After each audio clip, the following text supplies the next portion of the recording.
Hello guys, my name is Ankit Mishra, your motivator, guider and mentor. Last class में हम लोगों ने बात की थी अकाउंटिंग इक्वेशन से रिलेटेड कि अकाउंटिंग इक्वेशंस कैसे शो करते हैं, उसके बारे में, उसका कॉन्सेप्ट बारे में जाना था, उसके ट्रांजैक्शंस के बारे में जाना था। ठीक, हमने बताया था कि हम आपसे नेक्स्ट क्लास में उसके न्यूमेरिकल्स बेसिस पे बातें करेंगे। ठीक, वैसे ही हम लोग आज बात करने आए हैं कि अकाउंटिंग इक्वेशन और बैलेंस शीट को कैसे हम लोग अकॉर्डिंग टू चार्ट शो कर सकते हैं। तो हम उस लास्ट लेक्चर को साथ में कंबाइन करते हुए और आज के लेक्चर को शुरू करते हैं। तो हमने लास्ट लेक्चर में बात की थी कि अकाउंटिंग ट्रांजैक्शंस के इफेक्ट क्या होते हैं, जो मैंने सब शो कर दी हैं, मैं बताऊंगा कैसे क्या है। जिसमें ये चीजें हैं कि जो एरो गया है ए सी और एल जो लिखा हुआ है, ए का मतलब एसेट्स, सी का मतलब कैपिटल, एल का मतलब लायबिलिटी। और जो ये एरोज दिखा रहा हूं, तो एरो जो अपवर्ड जा रहे हैं इसका मतलब इंक्रीज होता है, जो डाउनवर्ड जा रहे हैं उसका मतलब डिक्रीज होता है। ठीक है, तो ये वो इफेक्ट्स हैं जो मैंने लास्ट क्लास में डिस्कस किए थे आप लोगों से। ठीक, अब आज मैं बात करने जा रहा हूं कि इन्हीं इफेक्ट्स के अकॉर्डिंग हम ट्रांजैक्शंस को देखते हैं, और ये जो ट्रांजैक्शंस हैं ये एक ऐसा एग्जाम्पल है जो सेट किए हैं हमने, ताकि आपको उन ट्रिकी ट्रांजैक्शंस के अकॉर्डिंग आपको सारे ट्रांजैक्शंस की हेल्प मिल सके। ठीक है, तो यहां पर वही बात कर जा रहे हैं और उन्हीं की मैंने एक एजम्पशंस वैल्यू ली हुई है।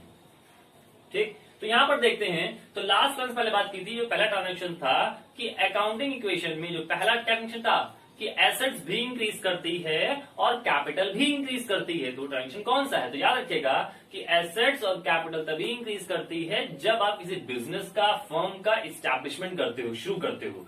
कि जाहिर सी बात है कि कोई आप सपोज दैट कि अगर कोई कोचिंग क्लासेस हैं तो वहां पर उसकी एसेट्स क्या होगी, मार्कर होगा, इंक होगा, बोर्ड होगा, लाइट होगी, लैंड होगी।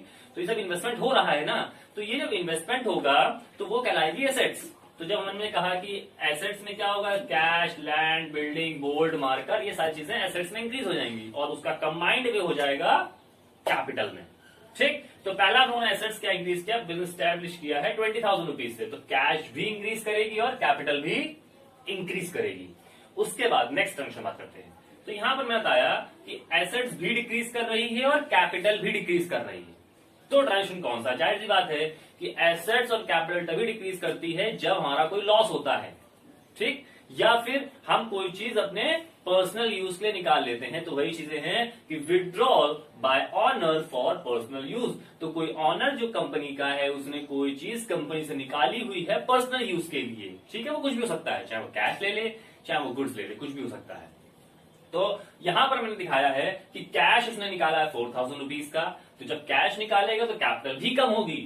तो ये चीज हो गई, मतलब क्या मतलब मैंने ये दिखाया कि ऑनर कोई भी चीज निकाल ले या कोई भी ट्रांजैक्शन आपको क्वेश्चन में शो कर दे जिसमें पर्सनल यूज की बात हो रही हो, तो उसमें कैश या जो भी चीज निकाला हो वो लेस हो जाएगा और साथ में कैपिटल भी हमारी लेस हो जाएगी। ठीक है, आगे बात कर लेते हैं कि एसेट्स और लायबिलिटीज दोनों इंक्रीज कर रही है।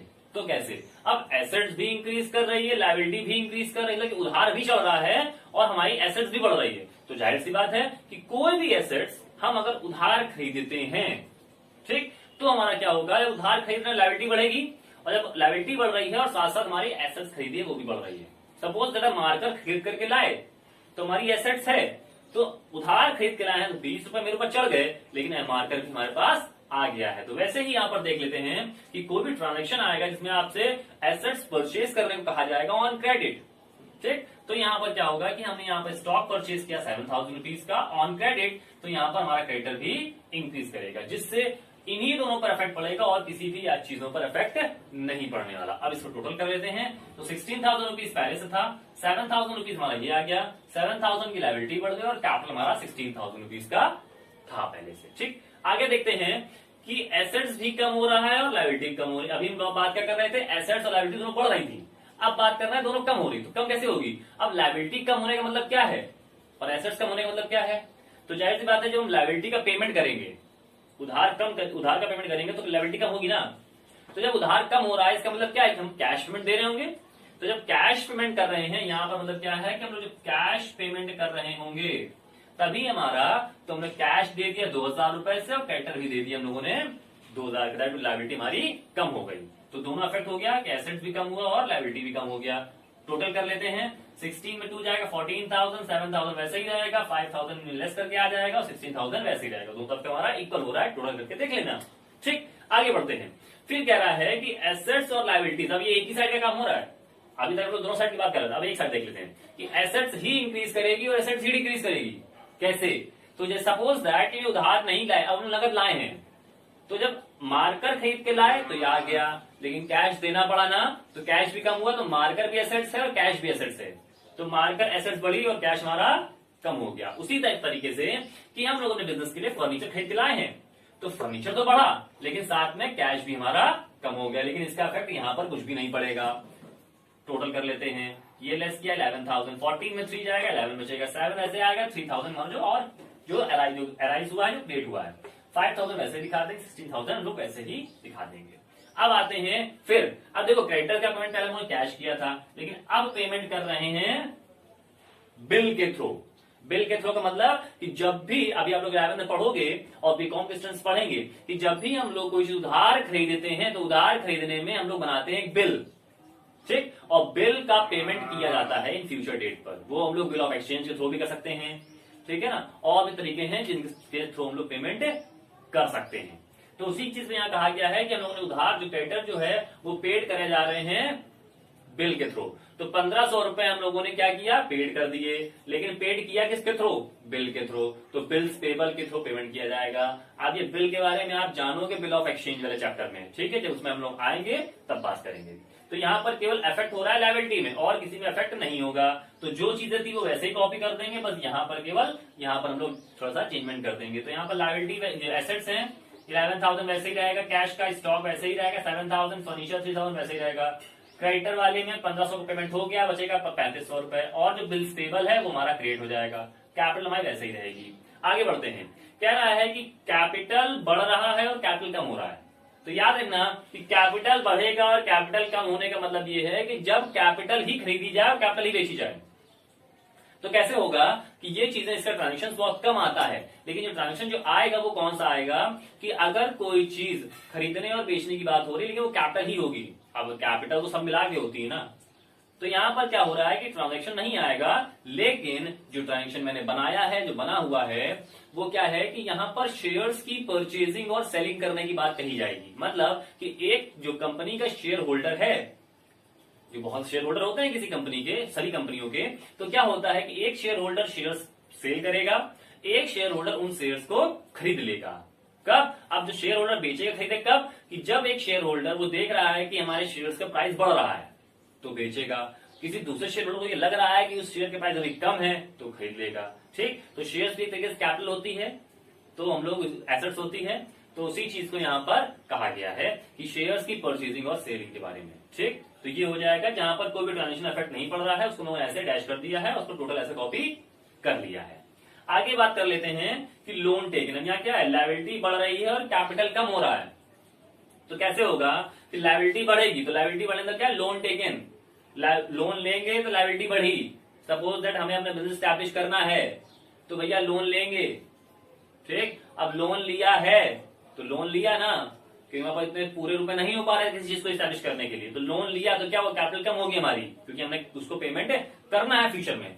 तो लोन ले लेंगे 5,000 रुपए का, और यहाँ पर देख लो ये लोन लिया 5,000 का और कैपिटल हमारी 5,000 से कम हो जाएगी। टोटल कर लेते हैं, कैपिटल कम हो जाएगी, बचेगा 11,000, 16,000 में से 5,000 लोन बढ़ गया, और वो जितनी चीजें थी वो सब कॉपी कर दी।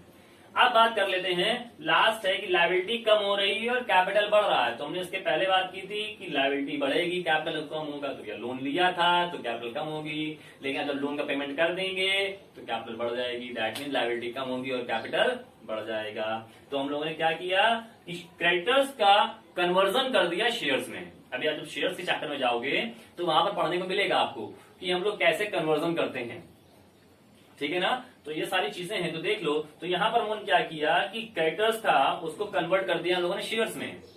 तो यहाँ पर क्रेडिटर्स कम हो गए 1,000 से, क्योंकि 1,000 शेयर्स के ही केवल हम लोगों ने कन्वर्जन किया है, तो यहाँ पर कैपिटल बढ़ जाएगी। ठीक है, तो ये चीजें थी, हम इनको टोटल कर लेते हैं, देख लेते हैं। तो याद रखना कि दोनों तरफ का जो टोटल होगा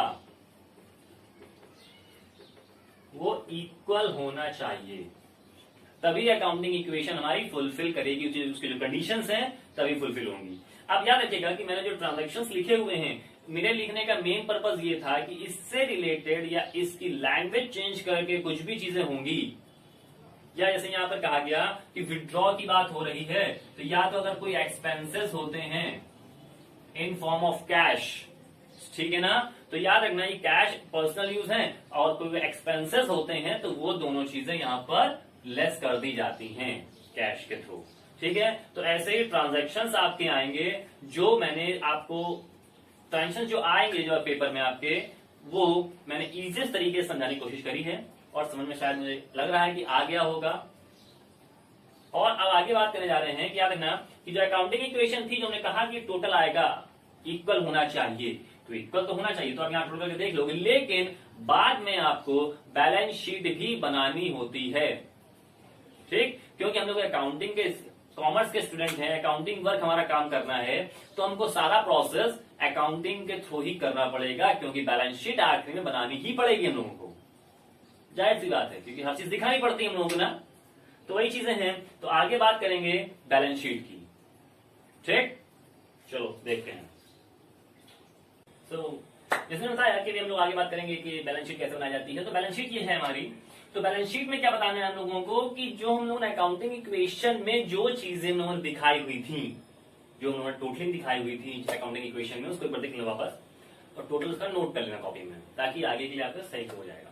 तो ये चीजें हैं कि हम लोग बैलेंस शीट बनाते हैं, जानते हैं कि बैलेंस शीट एक स्टेटमेंट होता है जो एक फाइनेंशियल पोजीशन जो शो करता है, ताकि हम लोग एविडेंस के तौर पर, प्रूफ के तौर पर फ्यूचर में काम आ सके और डिसीजन मेकिंग में भी हेल्प हो सके। तो ये सारी चीजें हैं। तो बैलेंस शीट में क्या शो करना है, जो अकाउंटिंग इक्वेशन से रिलेटेड जो भी हमारे एसेट्स थी और लायबिलिटीज थी, उन सभी चीजों को हम लोग बैलेंस शीट में शो करेंगे। कैसे, तो देख लेते हैं। तो liabilities left hand side and assets right hand side पे शो किया जाता है। लायबिलिटीज में क्या क्या था उस तरफ देखो, यहाँ याद रखना है कि इधर क्रेडिटर था, बिल्स पेबल था, लोन था और कैपिटल था। तो इन सभी चीजों को उठा करके हम लोग यहाँ पर शो करेंगे विद अमाउंट के साथ। और जो इस तरफ एसेट्स थी, क्या था, कैश था, स्टॉक था, फर्नीचर था, उनको उठा करके इधर शो कर देंगे अमाउंट के साथ, और अमाउंट के साथ टोटल कर देंगे। तो आपको पता है कि बैलेंस शीट एंड हो गई है इक्वल, दैट डबल लाइन से बंद कर दिया गया है। मैंने आपको बताया था कि जब तक आप डबल लाइन से बंद नहीं करते हो उसको एंड नहीं माना जाता है, ठीक। तो ये पूरी प्रोसेस थी जो अकाउंटिंग इक्वेशन जो उन्होंने बनाई है, ठीक। अगर समझ में नहीं आया फिर भी, जैसे मुझे उम्मीद है, मुझे तो विश्वास है कि आपको समझ में आ गया होगा, लेकिन फिर भी इन कंडीशन अगर समझ में नहीं आया है आपको, तो आप क्या करोगे, कमेंट बॉक्स में आप हमको बता सकते हो। मैं आपका तुरंत आपको फीडबैक दूंगा और आपकी जो भी प्रॉब्लम्स हैं उसका इजीएस्ट तरीके से, सिंपलेस्ट तरीके से आप तक सॉल्यूशन पहुंचाने की कोशिश करूंगा। और जैसा मैं हर बार कहता हूं, ये मेरा पैशन है, तो प्लीज फीडबैक करते रहिए और शेयर करते रहिए, ताकि आपका भी बेनिफिट हो सके और हमारा बेनिफिट हो सके। Thank you.